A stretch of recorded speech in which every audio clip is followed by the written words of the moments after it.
24 जानेवारी 1966 आज पर्वताच्या बर्फाळ शिखरांवर एअर इंडियाचं कांचनगंगा विमान कोसळलं आणि अवघा भारत देश सुन्न झाला। या अपघातात आपण एका अशा व्यक्तीला गमावलं ज्यांच्या डोळ्यात भारताला महासत्ता बनवण्याचं स्वप्न होतं आणि ती व्यक्ती म्हणजे डॉक्टर होमी जहांगीर भाभा। पण हा खरोखर एक अपघात होता की भारताला अण्वस्त्र सज्ज होण्यापासून रोखण्यासाठी रचलेलं एखादं आंतरराष्ट्रीय षडयंत्र ज्याचे धागेदोरे थेट CIA कडे जातात। आजच्या या व्हिडिओत आपण केवळ या रहस्याचा उलगडा करणार नाही तर एक महत्त्वाचा प्रश्न विचारणार आहोत, तो म्हणजे जर आज डॉक्टर भाभा असते तर भारताचं चित्र नेमकं काय राहिलं असतं। नमस्कार, मी प्रथमेश आणि आज आपण उलगडणार आहोत भारतीय इतिहासातील सर्वात भीषण रहस्य। चला जाणून घेऊ। 30 ऑक्टोबर 1909 रोजी जन्मलेल्या होमी भाभांना जगात भारतीय अणुविज्ञानाचे जनक मानले जाते। केम्ब्रिजमध्ये त्यांनी न्यूक्लिअर फिजिक्समध्ये जागतिक दर्जाचं संशोधन केले, पण दुसऱ्या महायुद्धानंतर त्यांनी परदेशातील सुखाचा त्याग करून भारत मातेची सेवा निवडली। त्यांनी TIFR आणि आजच्या भाभा अणुशक्ती संशोधन केंद्राचा पाया रचला। 1960च्या दशकात चीनच्या अणुचाचणीनंतर भाभांनी आकाशवाणीवरून गर्जना केली होती, जर मला परवानगी मिळाली तर मी अवघ्या 18 महिन्यात भारताला अण्वस्त्र सज्ज बनवेन। भाभांचं हे विधान अमेरिकेसाठी धोक्याची घंटा होती, कारण आशियात भारताचं वाढतं वर्चस्व त्यांना मान्य नव्हतं। एअर इंडियाचं विमान जिनिवाच्या अगदी जवळ असताना मॉन्ट ब्लँक शिखरापाशी कोसळले। अधिकृत अहवालात पायलटची चूक असे म्हटले गेले, पण खरी खळबळ उडाली 2000च्या दशकात, जेव्हा अमेरिकन पत्रकार ग्रेगरी डग्लस यांनी माजी CIA अधिकारी रॉबर्ट क्राउली याची मुलाखत प्रसिद्ध केली।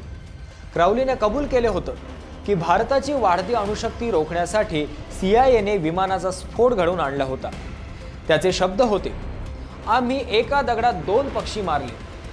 केवळ 13 दिवसांच्या अंतरात पंतप्रधान लाल बहादूर शास्त्री आणि डॉक्टर होमी भाभा यांचा अंत होणे हा योगायोग नसून एक सुनियोजित कट असल्याचा संशय आजही कायम आहे। आता विचार करा, जर 24 जानेवारीला तो अपघात झाला नसता आणि डॉक्टर भाभा भारतात सुखरूप परतले असते तर काय झालं असतं। पहिलं म्हणजे ऊर्जा संकट संपलं असतं। भाभांचे स्वप्न थोरियम आधारित अणुशक्तीचे होते। भारताकडे थोरियमच्या जगातील सर्वात मोठा साठा आहे। आज आपण कोळसा आणि तेलासाठी इतर देशांवर अवलंबून आहोत, पण भाभा असते तर भारताकडे आज मोफत किंवा अत्यंत स्वस्त वीज असती। दुसरं म्हणजे 1970 मध्येच भारत अण्वस्त्र सज्ज झाला असता। भारताला पोखरण चाचणीसाठी 1998 पर्यंत थांबावं लागलं, पण होमी भाभा असते तर भारत 1970च्या दशकातच अण्वस्त्र सज्ज झाला असता, ज्यामुळे कदाचित आपल्या सीमांवरील युद्धांचे स्वरूप बदलले असते।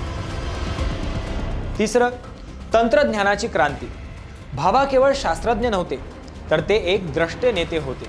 त्यांच्या मार्गदर्शनाखाली भारताने सेमीकंडक्टर आणि इलेक्ट्रॉनिक क्षेत्रात 80च्या दशकातच भरारी घेतली असती।